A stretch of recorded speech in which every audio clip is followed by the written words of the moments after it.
For this video, we're going to be looking at graphing a circle that is not in standard form. And so something that we're going to have to remember for this topic is something that we called completing the square. And so if you recall back from Algebra 1, you can form a perfect square trinomial from x squared plus bx by adding b divided by 2 squared. So that number in front of x, you're going to divide it by 2 and square it. And so we have that x squared plus bx plus b over 2 squared is equal to x plus b over 2 quantity squared. And so this is going to be important because we know in our standard equation of circle that we have this x minus h and y minus k squared. And so we're going to want to take something that looks like this and make it look like what we have in our standard equation.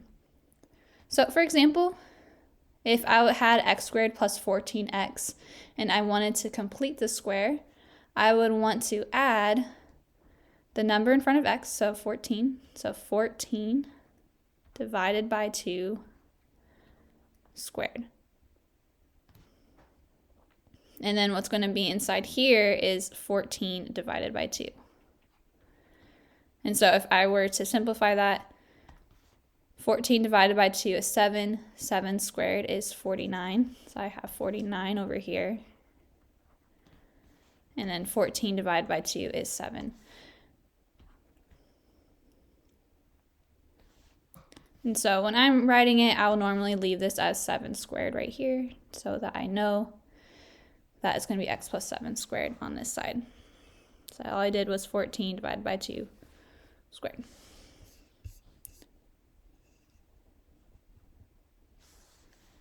So looking at number 3, it says that the equation of a circle is x squared plus y squared minus 8x plus 4y minus 16 equals 0. I want to find the center and radius of the circle and then graph the circle. And so here I see it's not in standard form like we had in the previous video. So I'm actually going to have to use my completing the square method in order to change this into looking like this x minus h squared plus y minus k squared equals r squared. So first I'm going to go ahead and copy this equation down.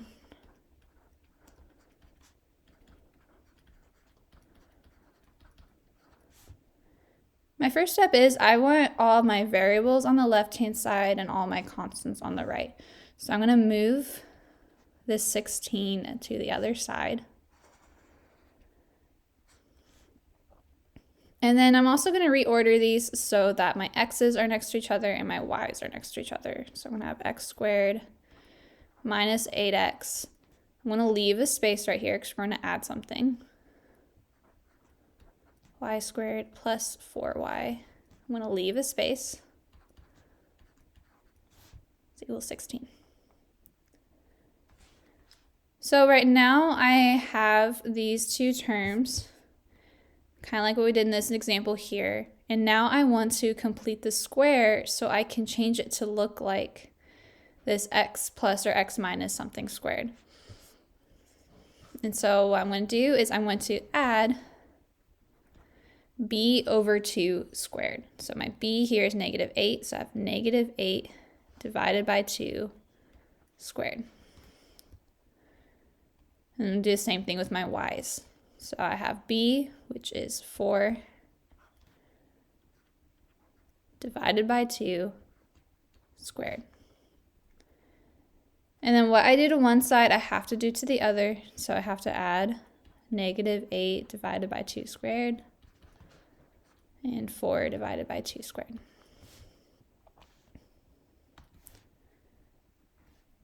And so kind of simplifying that out a little bit, I have x squared minus 8x plus negative 8 divided by 2 is negative 4 squared.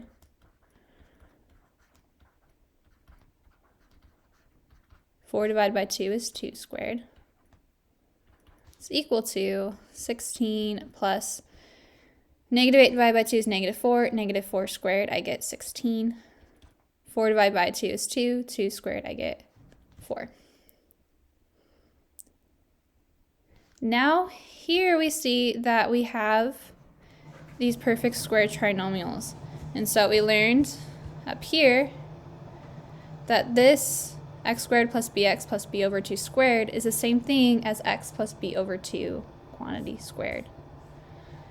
And so that means that this x squared minus 8x plus negative 4 squared is going to be the same thing as x minus 4 squared. So I took this negative 4 and it's going right here. And I see for my y, this is the same thing as y plus 2 squared. So I took my 2 and it came right here. And then 16 plus 4, I get 36. And so this becomes my standard equation. And then I'm just going to go ahead and rewrite it just like we've done before so I can identify my center and radius. And so this is the same thing as x minus 4 squared plus y minus negative 2 squared is equal to 36 is the same thing as 6 squared. And so I get that my center is 4, negative 2. And my radius is 6. And so graphing that, I have 4, negative 2. And I'm going to go 6 on all sides. So 1, 2, 3, 4, 5, 6.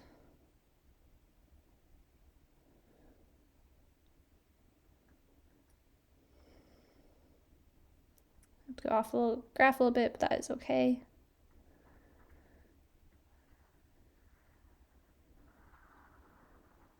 And so this becomes my circle. Okay, let's try doing one more example of that.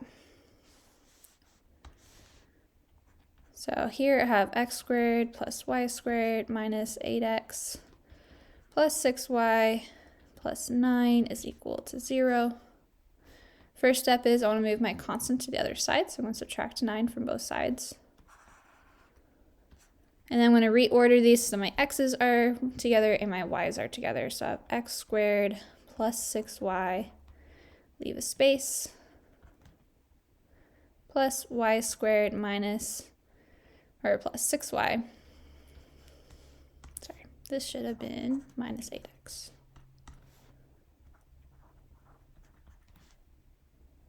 It's equal to negative 9.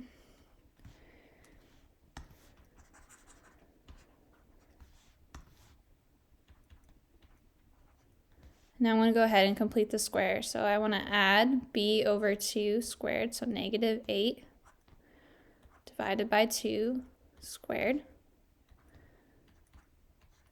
plus 6 divided by 2 squared. And what I did one side of the equation, I need to do to the other. So I have negative 8 divided by 2 squared, 6 divided by 2 squared. And so I get x squared minus 8x plus negative 4 squared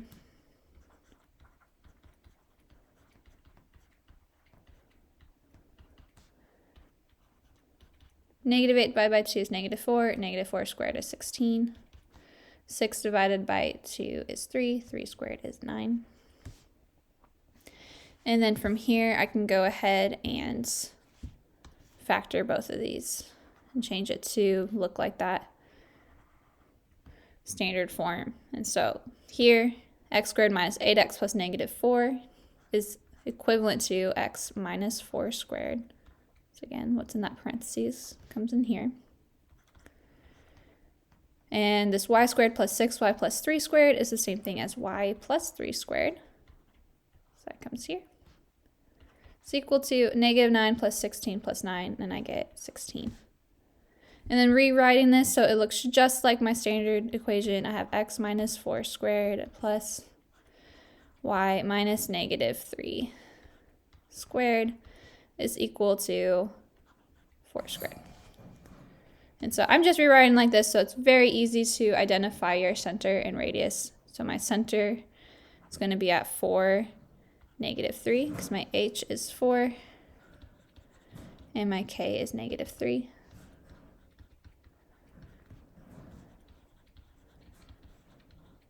And then my radius is going to be at 4, or it's going to be length 4.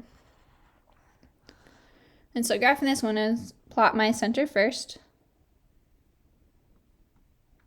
And then I'm going to count 4 on all sides.